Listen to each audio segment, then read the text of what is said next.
In this training video, you'll learn the main parts of your boat, sails and rigging, how to recognise them and what they're called. You'll learn where to sit and how to hold the tiller. We'll also show you the most common type of knots used in sailing and how to tie them and where they're typically used. Boats come in all different shapes, sizes and construction. They can be made from wood, fiberglass or durable plastic, so depending on what type of sailing you plan to do, there's a boat for you. It's best to avoid dashing out and buying the first one you see. It's better to try as many different boats as possible to ensure that you buy the best one for your needs. Sailing centres offer great purchasing advice. Sailing clubs are also a good place to start looking, and some even offer boats for hire. There are many different combinations of sail, fixtures and fittings. The basic principles are all the same, but from boat to boat, small differences will apply depending on your particular setup. Every boat, however, does have the same basic components. These are the hull, the mast, which is generally made of aluminium, the boom, which connects to the mast, the sails and the rudder assembly. The front of the hull is called the bow, and the rear, stern or transom. To help with manoeuvring ashore, a launching trolley should be used. These have large soft wheels and are designed to go in the water and make launching easier.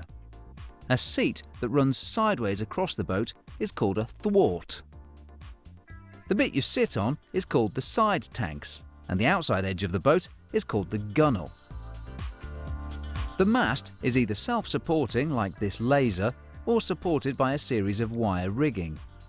The side rigging is called shrouds, and the front wire is called a forestay. You may have spreaders fitted to your boat. These horizontal brackets help to spread the load of the rig to the mast. The kicking strap is either permanently fitted to the boom like this, or clips under the boom. This control stops the boom from rising and makes the sail control easier while you're sailing. The boom connects to the mast with a flexible joint called a gooseneck. The gooseneck is either slid into a hole on the boom like this, or in some situations left permanently fixed. The rope used to tie the boat to the trolley and help during the manoeuvring process is called the painter. The painter is also used to tie the boat to the pontoon during rigging. You'll have a mainsail, and in the case of a two-hander, a jib at the front of the boat. You may also have a spinnaker, which can only be used when sailing with the wind behind you. The sails are pulled in and out with ropes, which are called sheets. You'll have a main sheet to control the mainsail. In a two-hander, you'll have a jib sheet to control the jib. You may also have a spinnaker sheet to control the spinnaker. The configuration of the main sheet between the boom and the hull is called the main sheet falls. To hoist the sails, you'll have a rope or wire running through the mast. These are called halyards. These are simply connected to the top of the sail and then pulled to hoist. Your boat may also be fitted with a furling system for the jib. The sail is unrolled by pulling on the jib sheet and rolled up by pulling on the furling line. The spinnaker is controlled by the crew, launched from a chute and supported with a retractable bowsprit. To help control the ropes, they can run through fixtures on the hull called fairleads. To hold the ropes easily in place for quick adjustment, you should use jam cleats. These come in different configurations. Sails have three corners, called the head, the tack, and the clew. The leading edge of the sail is called the luff. The trailing edge is called the leech, and the bottom edge is called the foot. The foot of the mainsail is pulled out along the boom using the clew outhaul. To stop the leech of the sail from flapping as you sail along, sail battens are inserted into pockets along the leech. Telltales are small strips, generally made from wool, fitted towards the front edge or luff of the sail. These are there to help you when sail setting. You may also have a flag at the top of your mast. This is called a burgee and it points towards the wind. This will help your wind awareness as you sail along. In the middle of the boat, you'll have a centerboard, which either pivots around a pin like this, or slides up and down like this, which is called a daggerboard. Your boat should have at least 2 buoyancy tanks to keep you afloat. They're designed so that should one become holed, the boat will still float. The buoyancy tanks form the main body of the hull that you sit on, with an additional tank at the bow of the boat. Drainage holes are fitted at the back of the boat to allow you to drain any water that may collect in the buoyancy tank while sailing. These holes are secured with bungs, which must be fitted before you go afloat. The boat will not sink if you do not fit the bungs, but it will fill with water and be very difficult to steer if you don't. To steer, you'll have a rudder, which is fixed to the back of the boat and controlled by a horizontal pole which is called the tiller. The final part of the assembly is the tiller extension, which is the bit that you hold. The rudder blade pivots around a pin which allows it to be easily raised and lowered, and once down is secured in place with a piece of rope held in a jam cleat on the tiller. The person steering is called the helmsman, but when we use this term it applies to both male or female. This person steers the boat by holding the tiller extension across and in front of their body with one hand and the main sheet in the other hand. This is called the dagger grip. This grip allows you to control the mainsail and rudder easily. In a two-hander, the second person is called the crew. This person controls the jib and, if fitted, the spinnaker. To help you lean out and balance the boat, hook your feet underneath the tow straps. The left-hand side of the boat is called the port side, and the right-hand side, the starboard side. In front of the boat is called a head, and behind the boat is called a stern. The side of the boat under the boom is called the leeward side, and the side of the boat opposite the boom is called the windward side. As you change tack or jibe, the windward and leeward descriptions change sides as well. All the other descriptions remain as they were. Boat and wind speeds are measured in knots, and 1 knot is 1.85 kilometers per hour. Understanding what all the parts of your boat are called will help you understand better the other sailorboat training videos. Now, let's look at knots. Good knots are important because they don't undo themselves, and you'll always be able to untie it after use, even when the rope is wet and been under load. One of the easiest knots to tie is called the figure of 8. This is sometimes called a stopper knot because it can be used to stop a rope from pulling free from a fair lead or jam cleat. Start with the rope in one hand like this. Bend the top back and pass it underneath the main part of the rope like this. Pass the tail back across the top of the main part of the rope. Pass the tail up through the top loop like this from beneath.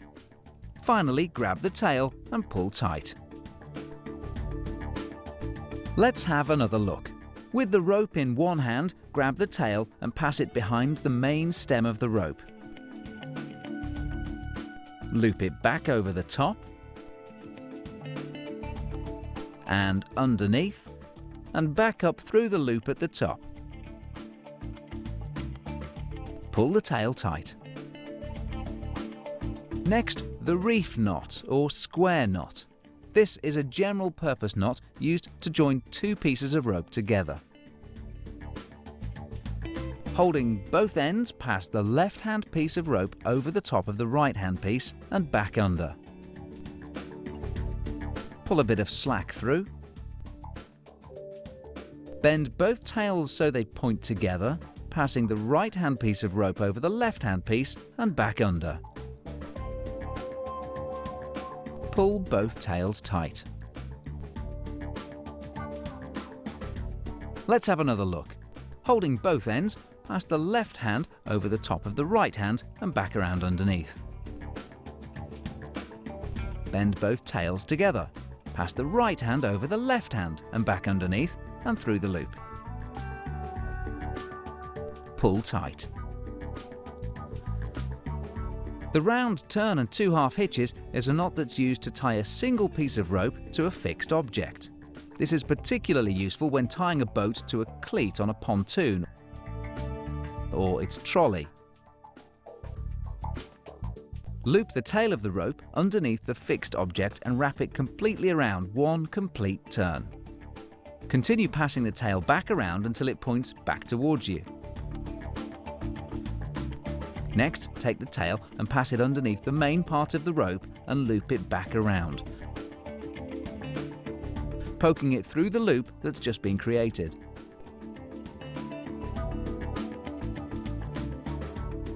And pull tight. Repeat this a second time, taking the tail back underneath the main part of the rope and poke it back through the loop you've created. And pull tight. Let's have another look. Pass the tail under the fixed object and loop it completely around. Continue looping until it points back towards you.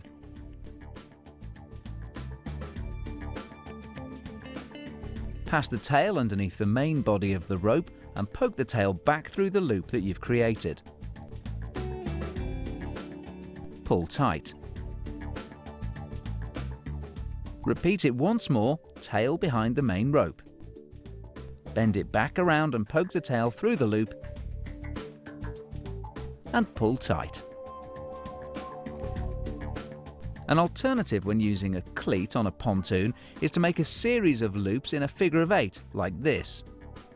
Do this several times, finishing off with a full turn. The last knot we'll look at is the bowline, which is the knot that most people have difficulty in learning. The bowline knot is used to create a fixed single loop in the end of a line. It's very strong under load and can be used in many places on the boat.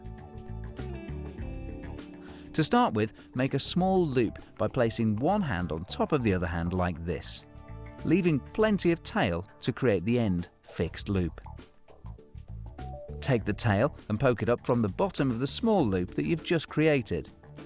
Pass this tail underneath and back around the main part of the rope. Poke the tail back down through the small loop, this time from the top. Holding the tail and part of the fixed loop in one hand, pull the main part of the rope tight with the other hand. Let's have another look. Make the loop.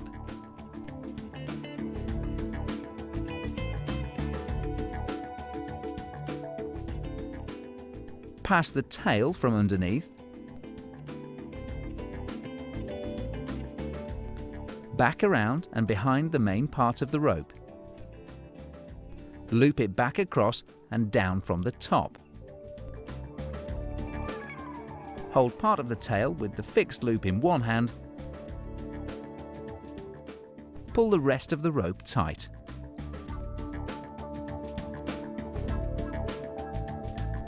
You should practice all of these knots until you can tie them quickly and easily. You can even try learning to tie them with your eyes closed.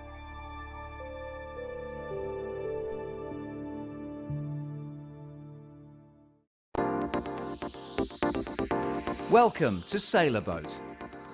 This DVD is one of a collection of 3 DVDs. This disc covers an introduction to sailing and takes you through all the fundamentals you need to know to help you understand the basic principles of sailing. The other 2 discs in the series look specifically at sailing a single-handed dinghy and a two-handed dinghy. Each disc is easy to navigate and is broken into short modules which demonstrate the basic maneuvers you need in order to sail your boat, which should then be practiced afloat. The Sailorboat DVDs perfectly complement a training course you may be attending, or can act as a refresher after a course. Perhaps you may be going on your first sailing holiday, or simply want to brush up on your skills. By following what we show you, you'll have a better understanding of how a boat works and how to sail it. Each module has been written by a senior dinghy instructor and combines the use of clear 2D and 3D graphics, slow motion and freeze frame, as well as the use of unique film from an onboard camera. All of these make our DVDs easy to watch and understand. Explore the disc and enjoy it.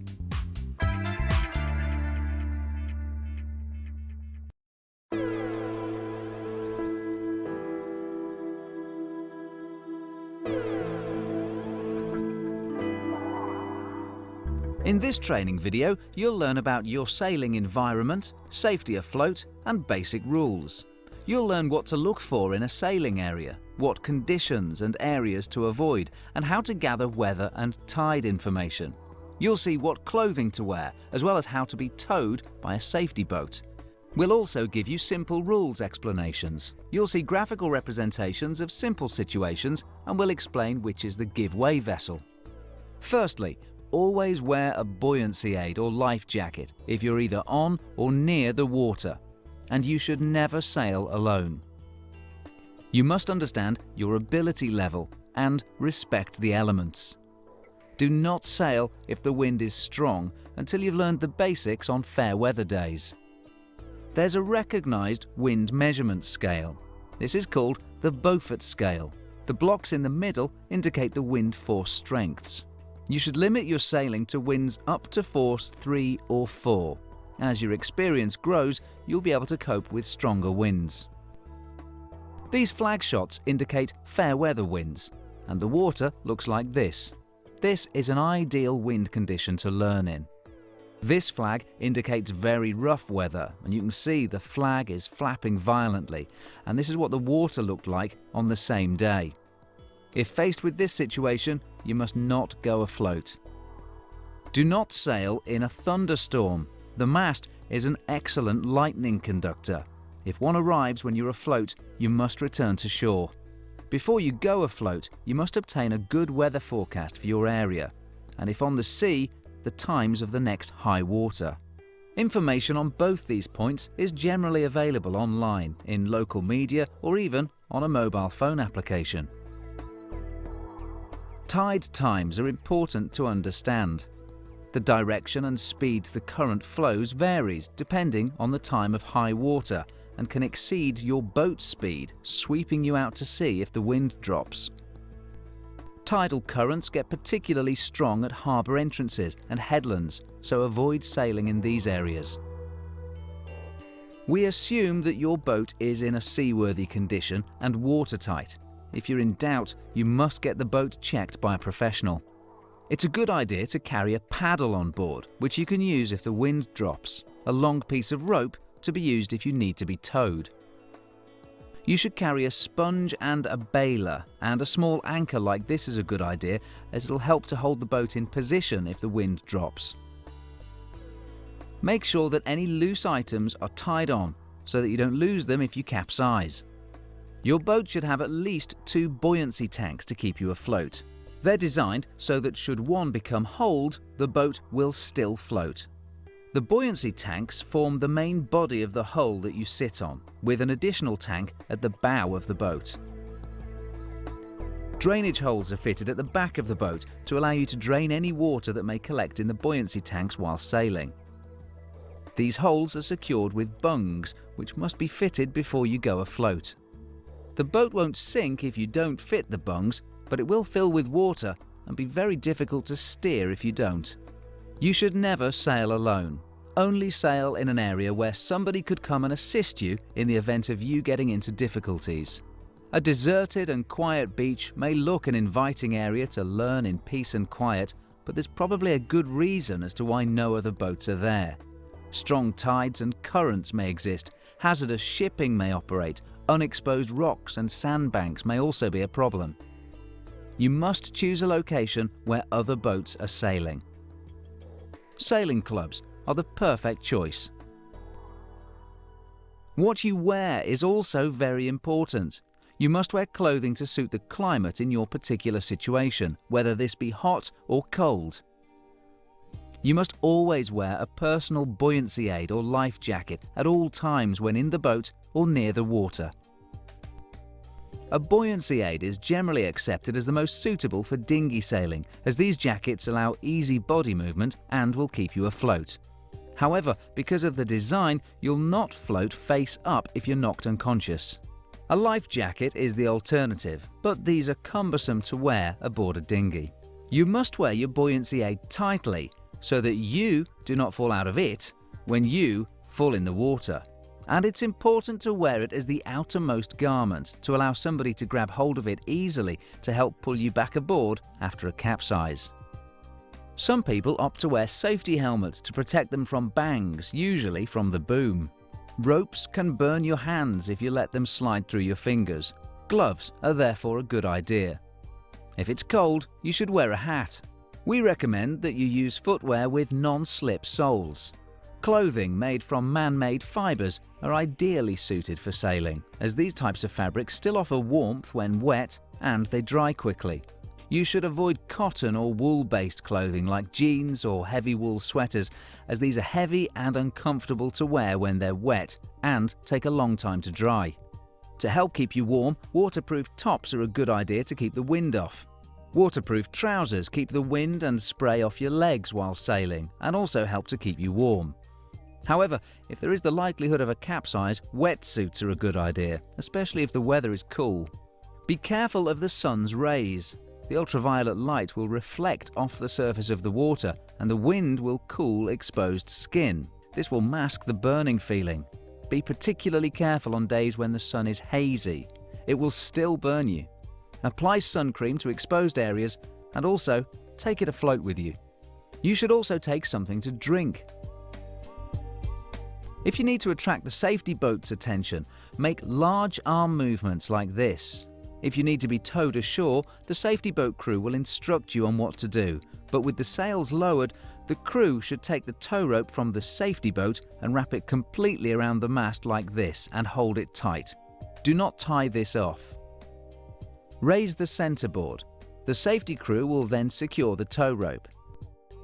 As the slack in the tow rope is taken up, the helmsman then steers to follow the safety boat. Near the shore, let go of the tow rope and use your paddle for the last little bit. If you need to be towed while sailing a single-hander, wrap the tow rope completely around the mast and hold it in one hand and steer the boat with the other. Remove or fully raise the centerboard. If one person falls overboard in a two-hander, immediately the man goes overboard, the other person checks their position and takes control of the helm. Tack around and sail below the man overboard and approach on a close reach.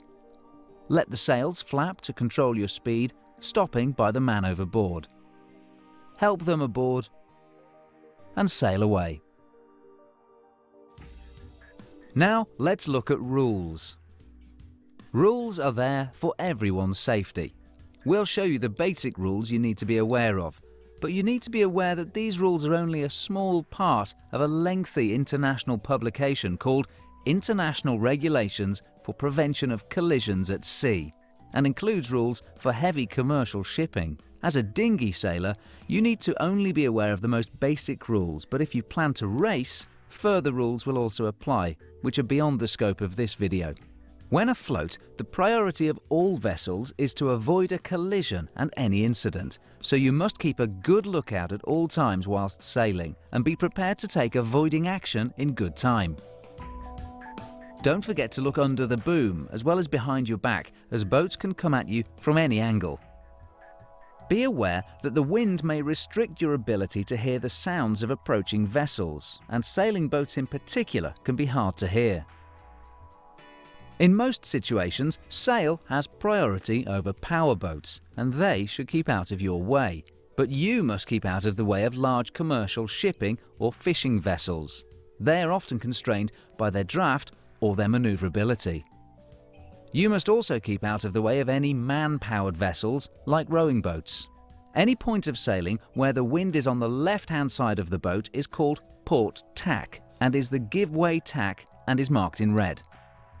Any point of sailing where the wind is on the right-hand side of the boat is called starboard tack, which is the stand-on tack marked in green. You must familiarize yourself with what point of sailing and what tack you're on at all times, as this has a direct bearing on whether you are the give-way vessel or not. If you're the boat on starboard, you can alert your position to oncoming traffic by shouting loudly, "Starboard!"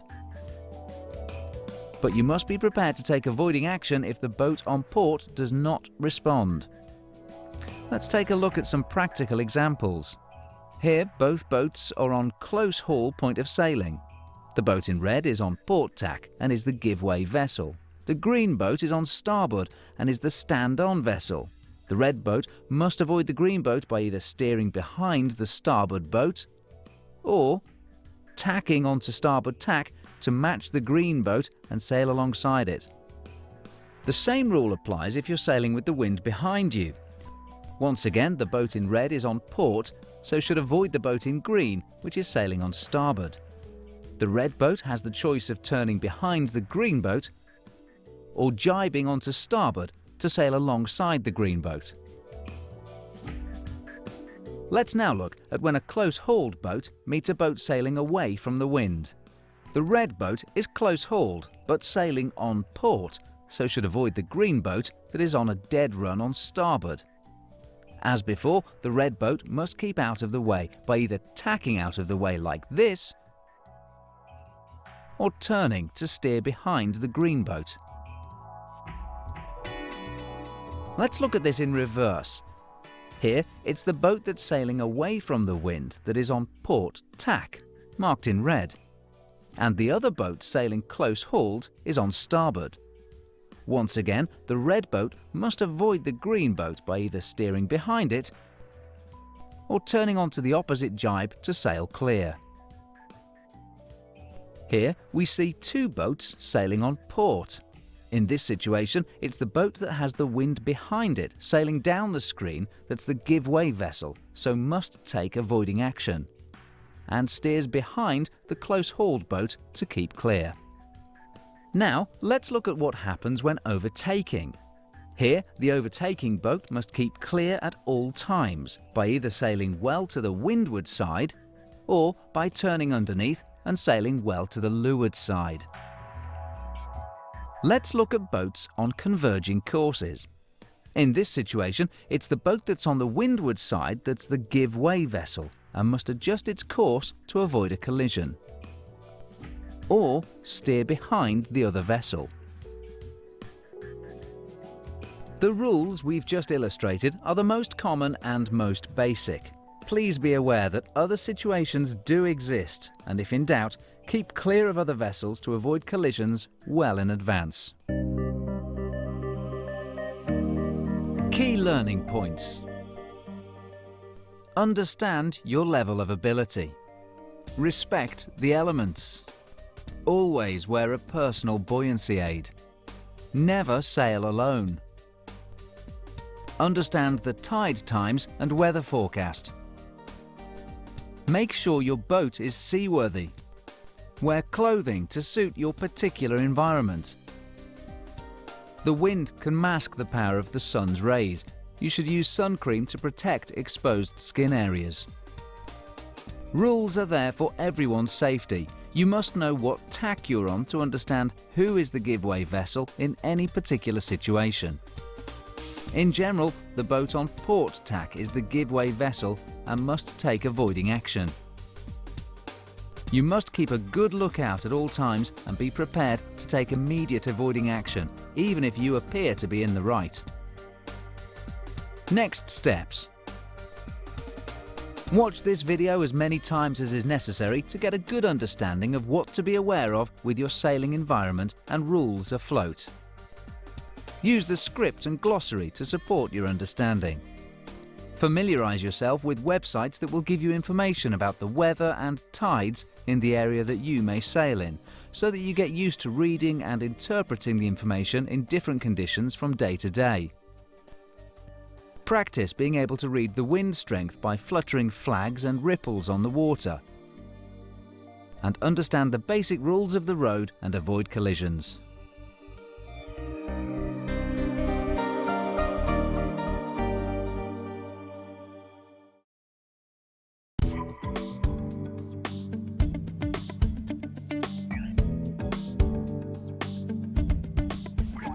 In this training video, we'll show you how to rig your boat. We'll show you the key areas involved in rigging the sails and how to get your boat ready to launch.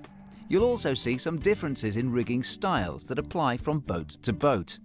The second half of the video will show you the steps necessary to reef the sails and allow you to sail in stronger winds. In this video, we mention a lot of technical terms. If you're unfamiliar with these, you may like to watch the Know Your Boat training video first for an explanation. Some boats have the mast inserted into a pocket on the mainsail. Some sails are hoisted up the mast using a halyard. Some sails are loose fitted to the boom. And some are close fixed to the boom. But fundamentally, the rigging process is the same. Let's now look at a two-hander, starting with the jib. The head of the jib connects to the jib halyard with a shackle and split ring. The tack of the jib connects to a fitting on the deck, again with a shackle. The jib halyard is pulled to hoist the sail. The jib halyard tail is connected to the tension system and pulled tight. This tensions the wire rigging. Check the shrouds are tight by giving them a pluck like this. To stop the sail from flapping, pull on the furling line to roll up the sail. Let's now look at the mainsail. Untie the halyard and check above to check that it's not tangled in the rigging. Connect the halyard to the head of the sail. Here, we're looping the halyard back over its plastic stopper to lock it in place. If you're hoisting the sail on land, make sure the nose of the boat is pointing towards the wind. Place the top of the sail in the mast track and pull on the halyard. It works well if one person pulls and one person feeds the sail into the track. Continue pulling until the mainsail is fully hoisted. Some people fit buoyancy bags to the halyard, which help prevent the boat from inverting in the event of a capsize. To keep the sail at the top of the mast, lock the halyard, tidy up the rest of the halyard and store it safely. Some sails have an extra restraining strap near the tack of the sail. Loop it around the mast and secure it. Next, fix the tack of the sail. This is controlled with a downhaul. Loop the downhaul through the eyelet on the sail and secure it back to the boom, and then pull it tight. Next, rig the clew of the sail. Here we see the corner of the sail inserted into a track on top of the boom and pulled out tight.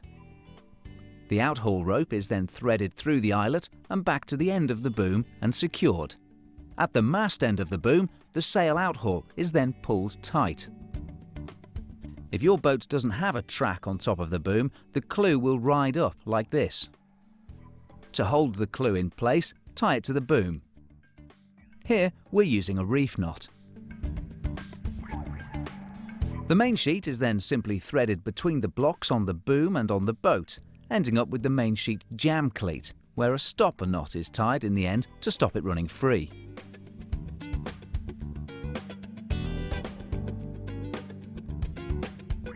Some single-handers don't have wire rigging to support the mast. On these boats, the sail has a permanent pocket in which the mast is rigged. The whole unit is then lifted and inserted into the deck of the boat. These sails don't have a track along the boom to hold the foot of the sail in place. The clew end of the sail is then connected to the outhaul on the boom. It's important to tie the clew down like this, as it helps to keep the sail more controllable. Another system will have the foot of the mainsail sliding along a track on top of the boom, and the clew outhaul connects to the sail with a shackle. You may also have a wire halyard. In this situation, the shackle is fitted to the top part of the mainsail, and when the sail is hoisted, the end of the halyard fits over a rack at the bottom of the mast. In this configuration, the boom connects to the mast via a gooseneck, and the tack of the sail is permanently fixed to the end of the boom. In this situation, the downhaul is called the Cunningham, and it works in the same way. Poke the control line through the hole in the sail and tie it back to the end of the boom with a bowline. If your kicking strap is not permanently fixed to the boom, you'll have to connect it. If you have a lifting rudder, put it in place with the blade raised and make sure the safety clip is fitted. This prevents the rudder from falling off in the event of a capsize. Reefing allows you to reduce the sail area of your boat. This will allow you to keep in control on windy days.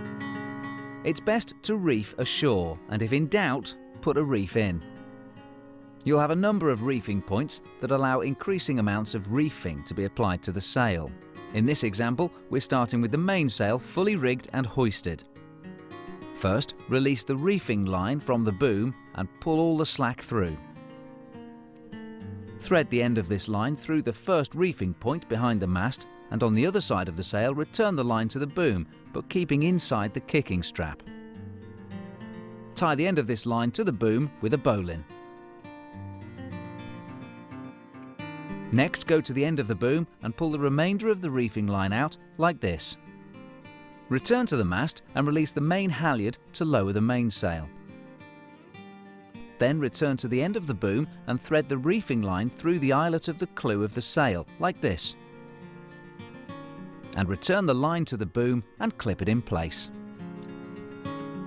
Return to the mast and pull the reefing line tight. This pulls the clew down to the boom and tensions the front of the sail. You may need to adjust the halyard slightly to ensure that the reefing point ends up tight to the boom. Tidy up the slack on the reefing line to stop it getting tangled. And finally, tie the sail to the boom using a reef knot. Repeating as necessary. Repeat the process to subsequent reefing points if it's particularly windy. You can reef the sail when the boat is tied to a pontoon, and you should familiarise yourself with the whole process so that you can reef afloat should the need arise. Let's look at another example. The reefing line is released from the boom and threaded through the first reefing point in the sail behind the mast, and then led back to the boom and tied with a bowline. The main halyard is then released to lower the sail. The outhaul end of the reefing line is then threaded through the clew of the sail and led back to the end of the boom and clipped in place. The reefing line is then pulled tight to tension the sail, with the main halyard being adjusted so the first reefing point ends up by the boom.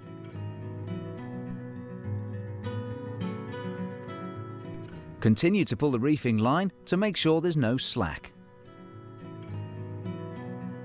For single-handed boats that don't have wire rigging to support the mast, reefing is simple.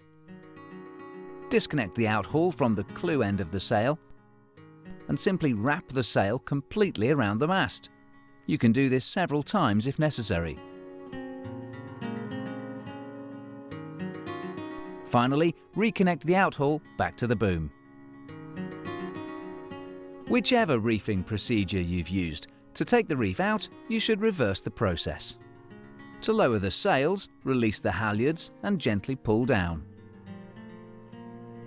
To pack the sails away, it's best to roll them from the head of the sail. For the mainsail, 2 people make this easier. For the jib, roll the sail up using the wire. Starting at the head, continue winding around until you reach the end. Then finally slide the sails into the sail bag to store them away. If you take all the battens out of the sail after use, you can fold the sail like this. With a friend, fold the sail working towards the head. And then finally, roll the folded sail up. Being completely familiar with the rigging and reefing process is an important part of sailing. In time, you'll get quicker at the whole process.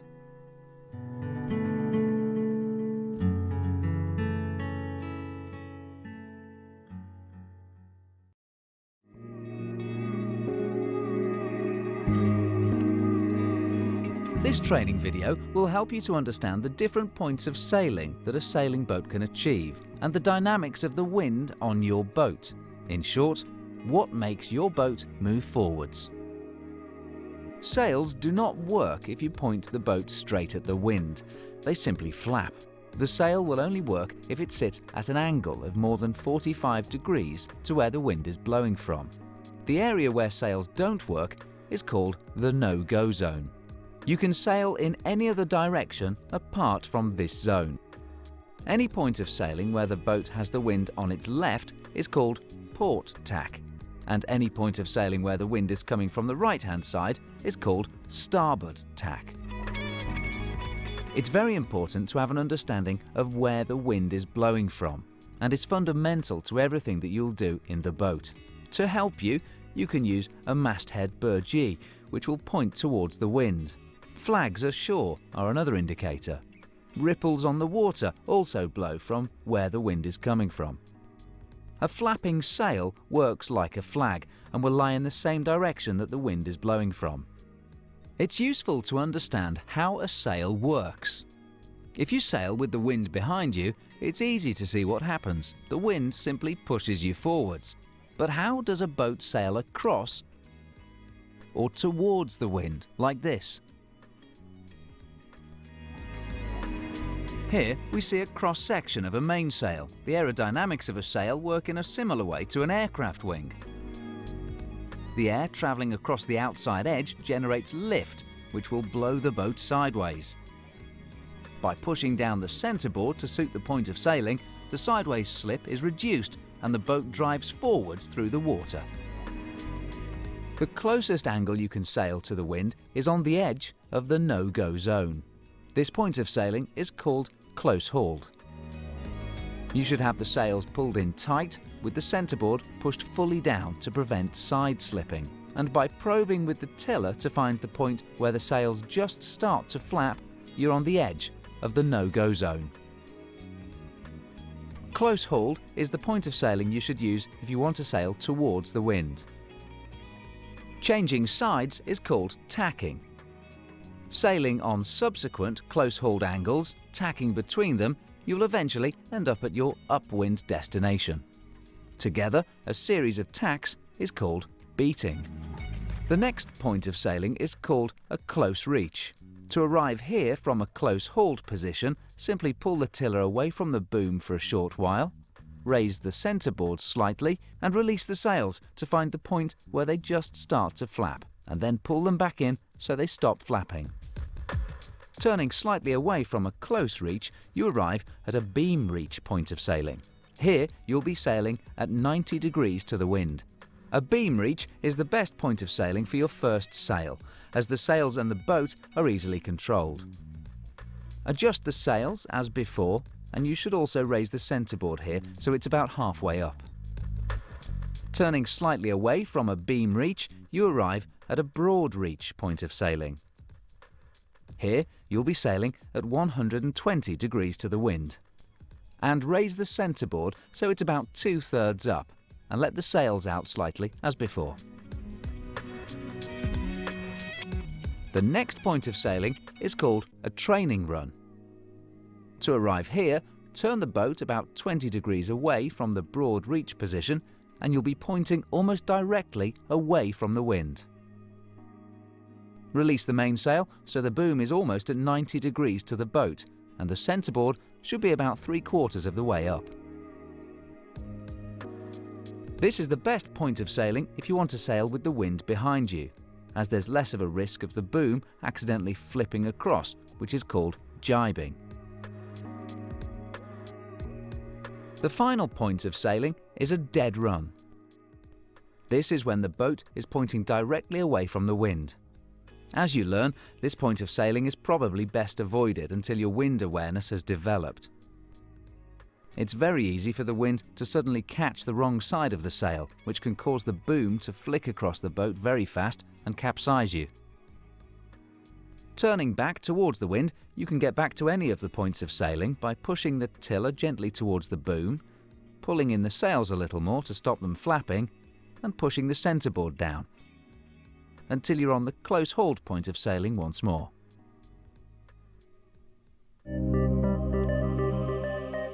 Key learning points. The no-go zone is an area about 45 degrees either side of where the wind is blowing from, and the boat will have no forward drive in this zone. Close hauled is on the edge of the no-go zone. Sails are pulled in fully and the centreboard is pushed fully down. Close reach. Turn 20 degrees away from the close hauled point of sailing. Sails set so they just stop flapping. Raise the centreboard a quarter of the way up. Beam reach is about 90 degrees to the wind.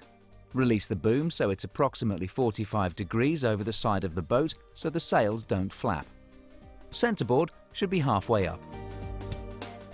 Broad reach is about 120 degrees to the wind, and sails set so they're just not flapping.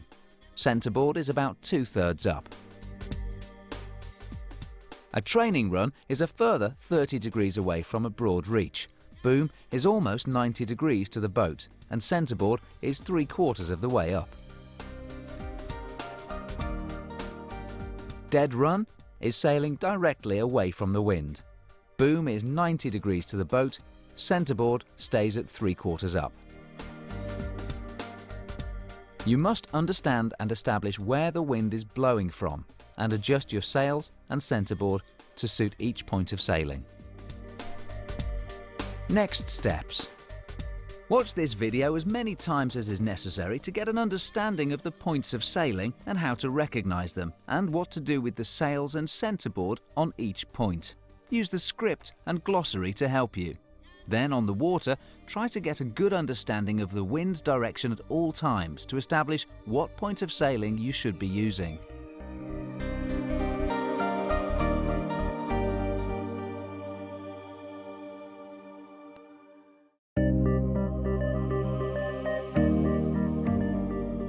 This DVD contains PDF scripts that can easily be accessed through a computer. To access these to either view or print, first place the DVD in the appropriate DVD drive on your computer. Then, left button click on the Start menu in the bottom left-hand corner and go to My Computer. Left button click on My Computer, which will open a new window. Select the drive holding your DVD and right button click. From the menu that appears, then left button click on Explore.